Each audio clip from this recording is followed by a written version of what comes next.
پاک کے اندر بتائی گئی ساری نشانیاں آج نظر آ رہی ہیں اکا دکا نشانیوں کو چھوڑ کر. اور ابھی مسلمان کہتا ہے ہم دھیرے دھیرے مسلمان ہوں گے, ہم دھیرے دھیرے آقا کے طریقے کو اپنائیں گے. اللہ کی مدد, اللہ کی نصرت نہ مال کے راستے سے آتی ہے, نہ دولت کے راستے سے آتی ہے, نہ بیوی کے راستے سے آتی ہے, نہ بچوں کے راستے سے آتی ہے, نہ بلڈنگوں کے راستے سے آتی ہے, نہ حکومت کے راستے سے آتی ہے, نہ سلطنت کے راستے سے آتی ہے. لکھ کر رکھ لے بھٹکل کے مسلمان, یا ایھا الذین آمنوا ان تنصروا اللہ ینصرکم. اللہ کی مدد کے لیے ایک ہی شرط ہے, تو اللہ کے دین کی مدد کر. کیا ہے اللہ کے دین کی مدد؟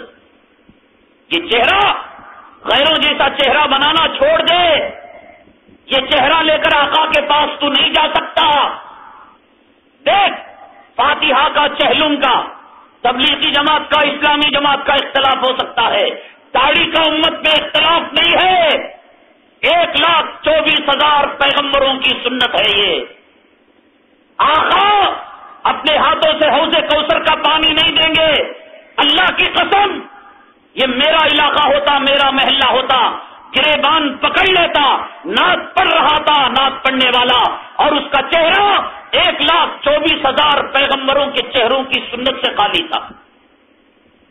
یہ نبی کی سنت کے ساتھ مذاق نہیں. اس کا چہرہ یہود و نصارہ کی طرح تھا. یہ قوالی کی محفل نہیں ہے میرے بھائی, یہ عرس اور میلہ ٹھیلے کی محفل نہیں. تم بلاؤ نہ بلاؤ, قیامت کے دن تم یاد کرو گے, موت کے بعد یاد کرو گے. کوئی حق کہنے والا آ کر حق کہہ کر چلا گیا, کوئی سچ بولنے والا آ کر سچ بول کر چلا گیا. کب تک ایسا دین کا مذاق کرتے؟ رسول اللہ صلی اللہ علیہ وسلم کی سیرت طیبہ کی محفل, آقا کی شان میں نعت کہی جا رہی ہے. اس کے لیے کوئی شرط نہیں. 2 ویلر چلانے کے لیے لائسنس چاہیے, گھر بننے کے لیے پرمیشن چاہیے, پاور لینے کے لیے اجازت چاہیے. اور آقا کی نعت اتنی گھٹیا کہ یہود و نصارہ کے چہرے والا بھی آقا کی شان میں نعت پڑھ سکتا ہے. کوئی اتھارٹی نہیں, کوئی معیار نہیں ہے اس کے لیے. کون آج دین کا مزاح ہم خامخواہ کہتے ہیں؟ ٹھاکرے ٹھیک نہیں ہیں, اڈوانی ٹھیک نہیں ہے, VHP والے وہ ہیں, BJP والے وہ ہیں. کوئی کچھ نہیں, وہ اپنے فریضے کو انجام دے رہے. اگر وہ اسلام کو گالیاں دے رہے ہیں, اگر وہ مسلمانوں کو گالیاں دے رہے ہیں, ان کا وہ دینی فریضہ ہے جس کو وہ پورا کر رہے ہیں. اگر وہ مسجدوں کو گرا رہے ہیں, شاید ان کا دھرم کہتا ہو, اس لیے وہ اپنے دھرم کا پالن کر رہے ہیں. کلام پاک کی 6,666 آیتوں میں کون سی آیت میں تیرے باپ نے تجھے کہا اپنی داڑھی کو نکالنے کے لیے؟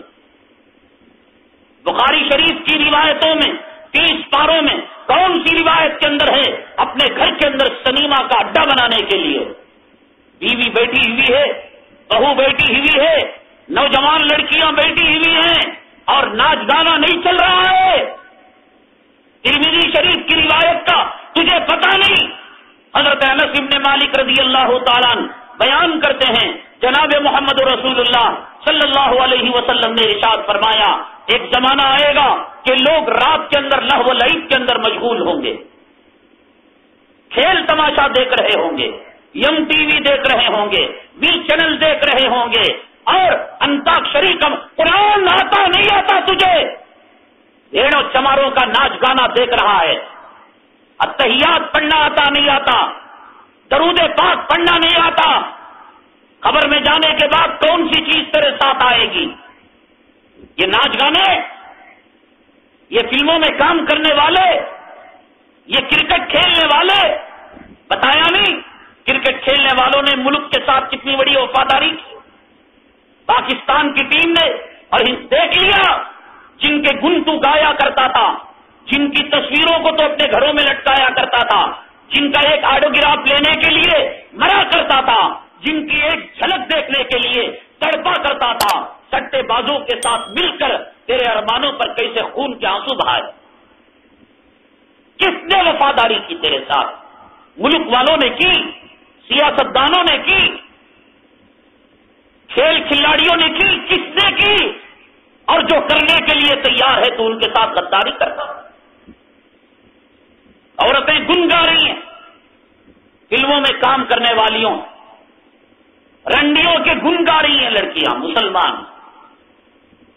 وقرن فی بیوتکن ولا تبرجن تبرج الجاہلیۃ الاولی واقمن الصلاۃ وآتین الزکاۃ وأطیعن اللہ ورسولہ۔ اللہ نے کہا تم نماز پڑھتی رہو، روزہ رکھتی رہو، اللہ کا ذکر کرتی رہو۔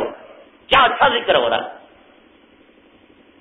ناٹکوں کی بات ہو رہی ہے، فلموں کی بات ہو رہی ہے۔ حضرت انس بن مالک رضی اللہ تعالیٰ عنہ ارشاد فرماتے ہیں جناب محمد رسول اللہ صلی اللہ علیہ وسلم نے ارشاد فرمایا ایک زمانہ آئے گا کہ لوگ رات کے اندر لہو و لعب کے اندر مشغول ہوں گے، ناچ گانا دیکھ رہے ہوں گے، اور صبح میں اٹھیں گے اللہ تعالیٰ ان کے چہروں کو بندروں، کتوں اور خنزیروں کے چہروں میں بدل چکا ہو۔ اگر کوئی نالائق یہ کہتا ہے کہ صاحب میرا چہرہ تو بدلا نہیں، میری بیوی کا چہرہ بدلا نہیں، میں کئی برسوں سے ٹی وی دیکھ رہا ہوں اور ناچ گانا دیکھ رہا ہوں، یاد رکھ لے خبیث، اگر حدیث کو جھٹلائے گا، جناب محمد رسول اللہ صلی اللہ علیہ وسلم کے قول کی تکذیب کرے گا، اللہ تبارک تعالی حقیقت میں چہرہ بنا کر بتا دیں گے۔ یہ اللہ کی شان ستاری ہے۔ اللہ کے ناموں میں غفار، رحمان، رحیم، یہ سب جو اللہ کے نام ہیں، انہی ناموں میں ایک نام ہے ستار۔ ستار کے معنی یہ ہیں کہ اللہ نے میرے اور تیرے عیبوں پر پردہ ڈال رکھا ہے۔ جس عورت کا غلام بنے پھرتا ہے نا، جو نوجوان جس محبوبہ کا کتا بن کر گلی کے چکر کاٹ رہا ہے، اگر اللہ تبارک تعالیٰ اس کے پیٹ کی پیشاب کی تھیلی کو ظاہر کر دے، اس کے پاخانے کی تھیلی کو ظاہر کر دیں، اللہ اس کے گندے خون کو باہر کر دیں، پھر دیکھیں گے کہ کتا کیسے چکر لگاتا ہے۔ یہ اللہ کی شان ستاری ہے کہ اللہ نے میرے اور تیرے عیوبوں پر پردہ ڈال رکھا ہے۔ کتنے چہرے ہیں۔ حضرت ابراہیم ابن ادھم رحمت اللہ علیہ جامع مسجد کے اندر جب جاتے نقاب ڈال کر جایا کرتے تھے، پردہ ڈال کر جایا کرتے تھے۔ آپ کے شاگردوں نے پوچھا حضرت نقاب کا حکم اور پردے کا حکم تو عورتوں کے لیے ہے، آپ کیوں پردہ ڈالا کرتے ہیں؟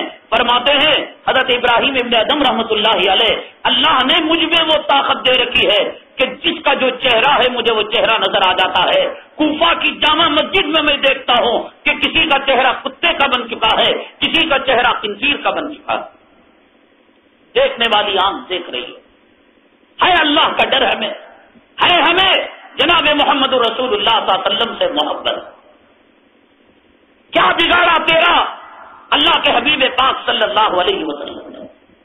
تجھے کتنا جی توڑ کر چاہا، ہماری ماں نے ہمارے ساتھ وہ مانتا نہیں کی۔ اللہ کی قسم میرا باپ دھوکہ باز ہو سکتا ہے، ہماری مائیں ہمیں دغا دے سکتی ہیں، ہماری اولاد نافرمان ہو سکتی ہے، میرے اور تیرے محبوب آقا جناب محمد رسول اللہ صلی اللہ علیہ وسلم ہمارے لیے کتنا رویا کرتے تھے، کتنا تڑپا کرتے تھے۔ تجھے کچھ انداز؟ حضرت جبرائیل امین علیہ الصلوۃ والسلام تشریف لائے اور لانے کے بعد عرض کیا، اگر کسی کے دل میں یہ خیال آ رہا ہو کہ بھئی یہ سیرت پاک کا جلسہ ہے، اس میں تو حضور صلی اللہ علیہ وسلم کی ولادت کو ذکر کرنا چاہیے، اس میں مکی زندگی بیان کرنا چاہیے، اس میں ہجرت کا واقعہ بیان کرنا چاہیے، اس میں معراج کا واقعہ بیان کرنا چاہیے، یہ کیا داڑھی مڈوں کا پوسٹ مارٹم ہو رہا؟ یہ کیا بے نمازیوں کی حقیقت کو آگاہ کیا جا رہا ہے؟ سیرت کا جلسہ آئینہ ہوا کرتے ہیں اپنی زندگی کو کھنگالنے کے لیے۔ یہ کوئی قوالی کی محفل نہیں ہے، یہ کوئی جو ہے مشاعرے کی محفل نہیں ہے کہ آپ واہ کر دیں اور داد دے کر مجلس کو ختم کر دیں۔ کہنے والے کو بھی قیامت کے دن جواب دینا پڑے گا، انتظام کرنے والے کو بھی جواب دینا پڑے گا، سننے والے کو بھی جواب دینا پڑے گا کہ تو اس مجلس میں کتنی باتیں نصیحت کی اور مذاق نہیں ہے، کتابوں میں ملتا ہے، جا کر پڑھ لو، سن لو۔ جمعہ کے بیانات کے اندر اس بار آقا کی سیرت کو بیان کیا جاتا ہے۔ یہاں اپنی زندگیوں کو کھنگالنے کی ضرورت ہے، یہاں اپنی زندگیوں کا پوسٹ مارٹم کرنے کی ضرورت ہے۔ ایک زمانہ تھا کہ ہمارے آبا اجداد اتنے طاقتور تھے کہ حکیم نبض دیکھ کر حلوہ دیتا تھا، اس حلوے سے ہمارے آبا اور اجداد بڑوں کی صحت یابی ہو جاتی تھی، صحت و شفا مل جاتی تھی۔ پھر اس کے بعد زمانہ آیا، ڈاکٹر ٹیبلٹ دینے لگا، وہ ٹیبلٹ کڑوے ہوتے تھے تو پھر اس کو کیپسول میں ڈال کر دیا جانے لگا، پھر اس سے بیماری دور نہیں ہوئی تو زمانہ آیا انجیکشن دیا جانے لگا، پھر اس کے بعد انجیکشن سے بھی کام چلنے نہیں لگا تو پھر سرجری کی نوبت آئی، سینے کو چیرا جاتا ہے اور دل کے ہارٹ کے وال کو بدلا جاتا ہے، دماغ کی کھوپڑی کو توڑا جاتا ہے اور پھر اس کے اندر سرجری کی جاتی ہے۔ اب یہ جو زمانہ ہے حکیم کے میٹھے حلوے کا زمانہ نہیں ہے، اب یہ جو زمانہ ہے ٹیبلٹ کا زمانہ نہیں ہے، اب یہ جو زمانہ ہے انجیکشن کا زمانہ نہیں ہے، اب یہ جو زمانہ ہے سرجری کا زمانہ ہے۔ لکھ کر رکھ لے، مجھے بھی تجھے بھی، قیامت کے دن یہاں فرشتے بھی میری بات کو سن رہے ہوں گے، کرامن کاتبین میری بات کو نوٹ کر رہے ہوں گے، موت کے بعد مجھے اپنے کہے کا جواب دینا پڑے گا۔ لکھ کر رکھ لے، اللہ کی عزت و جلالت کی قسم، جو علماء حکمت کے نام پر، نصیحت کے نام پر، پالیسی کے نام پر، لوگوں کے دل نہ دکانے کے نام پر قوم سے حق کو چھپا رہے ہوں گے، اللہ کی عزت و جلالت کی قسم قیامت کے دن اللہ تعالیٰ ان کی زبان پر، ان کے منہ پر آگ کی لگام لگائے۔ یہ پالیسی کا زمانہ نہیں ہے۔ فجر کی نماز پڑھنے والا ناشتے سے پہلے ہارٹ اٹیک آ کر مر جاتا ہے، ناشتہ کرنے والا چائے پینے سے پہلے ایکسیڈنٹ ہو کر مر جاتا ہے۔ ہماری عمریں پوری نہیں ہو رہی ہیں، لوگ اپنے بچوں کی پرورش پوری نہیں کر پا رہے ہیں، اپنی لڑکیوں کی شادی نہیں کر پا رہے ہیں۔ ایسے پرخطر زمانے کے اندر، پرفتن زمانے کے اندر اگر کوئی عالم، اگر کوئی خطیب، اگر کوئی مقرر، اگر کوئی پیشوا مصلحت کا نام لیتا ہے، خدا کی عزت و جلالت کی قسم وہ ہمارا وفادار نہیں، ہمارا غدار ہے۔ کوئی ڈاکٹر ہمیں سرجری کی نوبت ہو، سرجری کرنے کے بجائے ہمارے دل کو نہ دکانے کے لیے، ہمارے دل کو نرمی پہنچانے کے لیے اگر میٹھا حلوہ دیتا ہے، وہ ڈاکٹر نہیں، چور اور غدار ہے۔ وہ سرجری کرے، وہ مریض کی آہو بکا کو نہ سنے، وہ اس کے رشتہ داروں کی چیخ و پکار کو نہ سنے، اس کے خرچے کے برداشت کرنے نہ کرنے کی استطاعت کو نہ دیکھے۔ ڈاکٹر اپنا کام کرے، قوم کا مصلح، عالم، خطیب، مقرر، پیشوا قیامت کی علامتیں ثابت ہو چکی ہیں۔ مسلمان آج سود لے کر کہ حدیث پاک کے اندر یہ بات نہیں کہی گئی، کھول کر دیکھ لو، اگر جھوٹی ہو حدیث، علماء بیٹھے ہوئے ہیں، مجھے جکڑ لو، مجھے گرفتار کر لو، میرے جسم کے ٹکڑے کر کر جانور کے حوالے کر دو۔ کیا حدیث پاک کے اندر یہ بات نہیں کہی گئی کہ جو آدمی سود کھاتا ہے اس کا ہلکا گناہ، سود کے 36 سے زیادہ 70 سے زیادہ حصے ہیں، اس کا ہلکا گناہ اپنے ماں کے ساتھ زنا کرنے کے برابر ہے۔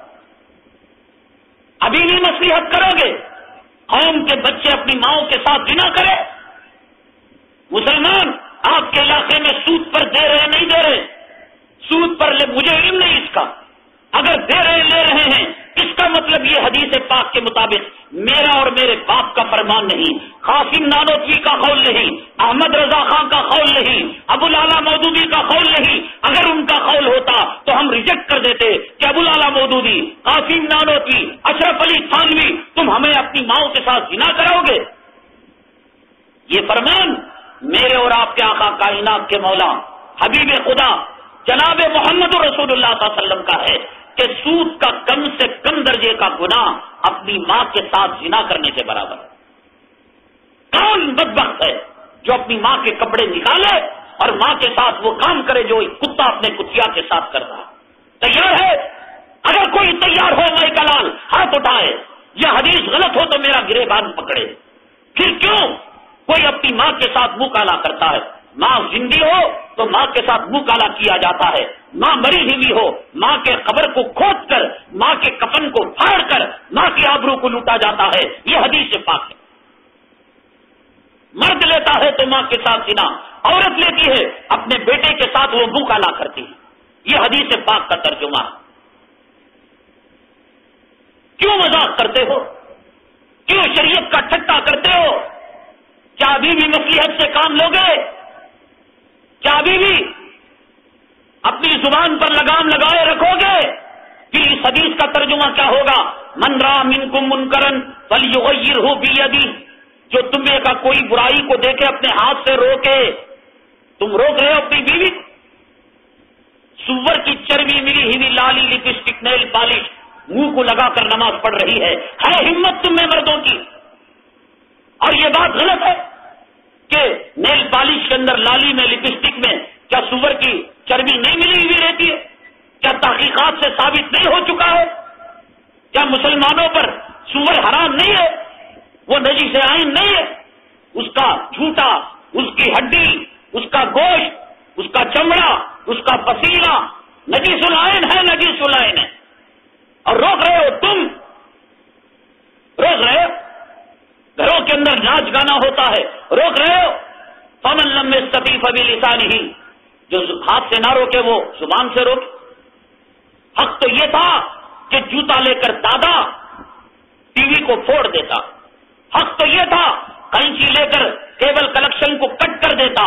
حق تو یہ تھا کہ سود کھانے والے اپنی ماں کے ساتھ منہ کالا کرنے والوں کا گریبان پکڑ لیتا. فمن لم یستطع فبقلبہ، اگر ہاتھ سے نہ روک سکے. یہ تو مجبوری ہے. ہمیں کیا مجبوری اپنے گھر میں؟ ہمارے گھر میں